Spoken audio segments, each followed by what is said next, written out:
On this slightly rainy day, we're going to try and make a 3D map of about a quarter of the lake behind me. The boat that I'm going to be using is this Eames Lab low-cost mapping boat. It's got a Cube ArduPilot in it, which is directly connected to an Echologger ECT 400 underwater sonar with a range of about 100 meters. The frame itself is a boogie board, and it's got two Blue Robotics thrusters on the bottom. Okay, so here's the mission that's been loaded. We are up here, and you can see it's just back and forth across the lake about 4 times, and a total of 1.6 kilometers. Right at the end of the mission is a return to launch. The boat is armed in manual mode. Now I'm going to switch it into auto.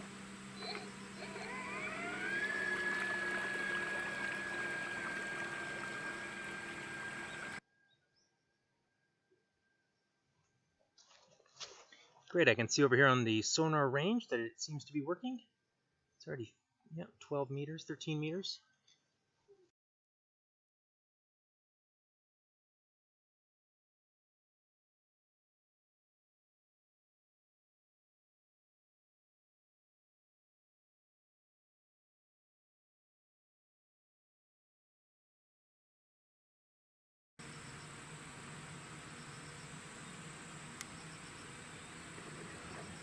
Oops, looks like we got stuck on something.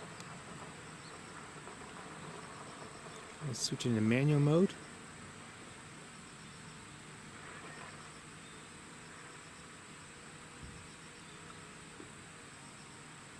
I think we got stuck on something out there.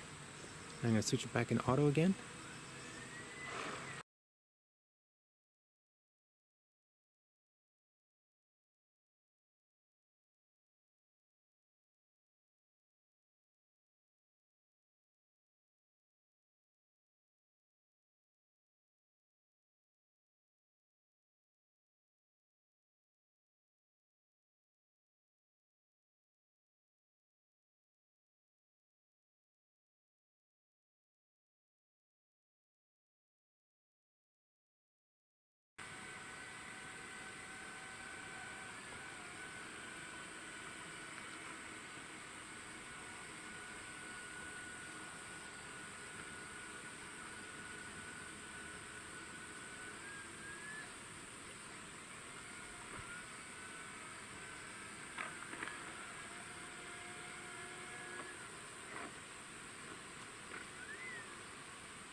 Seems like maybe it's gotten stuck on something.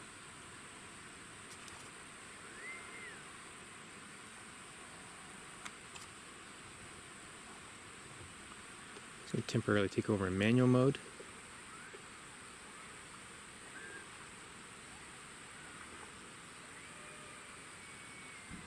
And switch it back in auto again. Off it goes.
Oh. Okay, got itself clear.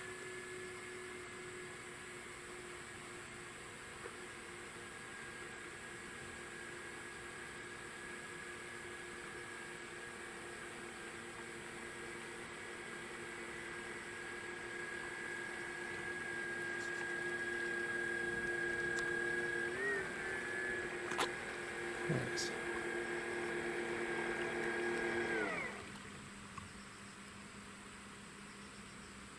You can see here that we've got a bunch of leaves in the little piece of wood in the propellers. I've disarmed it, so maybe I'll turn it off as well.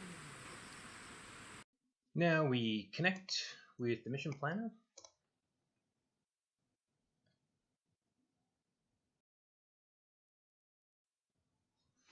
And then download the data flash log file.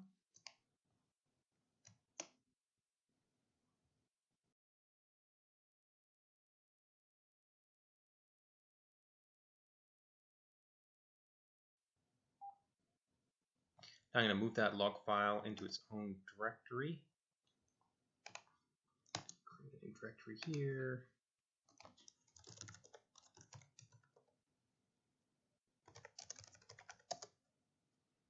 And then I'm going to go get the log that we just downloaded from the surface boat directory. It'll be the most recent one from today, which is just going to get both of this, the bin and the .log.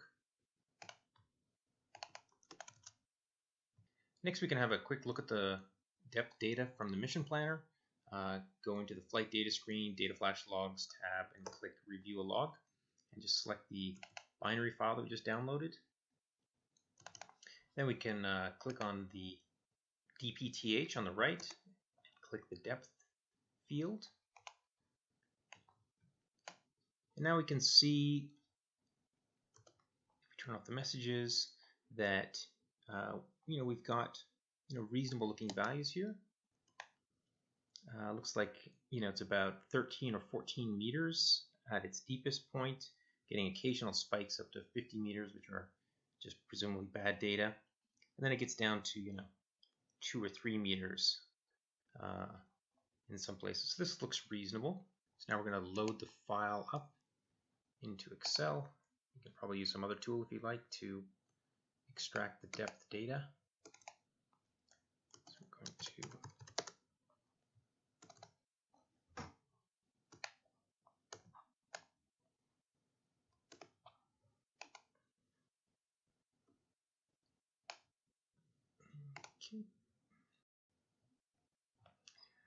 So we've opened up the file in Excel, and now we're going to filter it because we only want the depth data.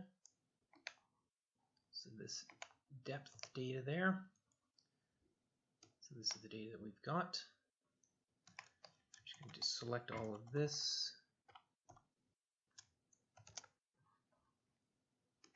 And put it on a new page. Okay, and then we're going to save this as a text file. So what this is going to be called, just call this depth. 20th of August. Like that. There we are. Okay, now we're going to view the data in ReefMaster. Select a workspace. So we go to File, Import Logs and Waypoints. Then we select the directory where that depth file is. Select that. Then we set the row format separator to be tab. And the latitude is in column 3. The longitude is in column 4. And the depth is in column 5.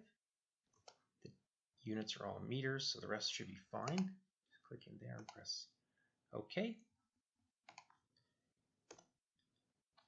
And then go back here, and we should see under tracks, the file is listed. We can double click on it, and the track appears here. We can see down at the bottom the depths. So about 14 meters there, and getting as low as 2 meters or so near the shore. We want to zoom out a little bit, I think.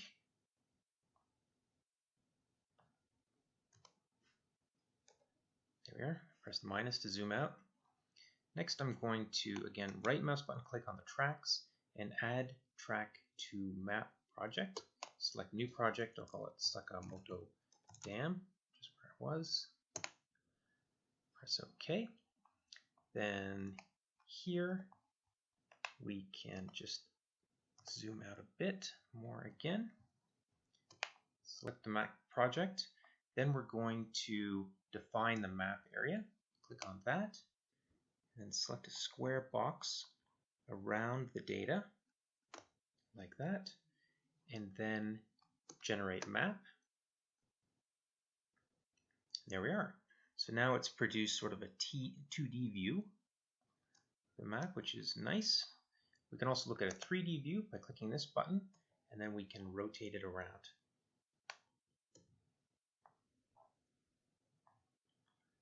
All right, so we can see if the shoreline is quite shallow, then gets deep. And then, right in the middle, it's all around 14 meters or so.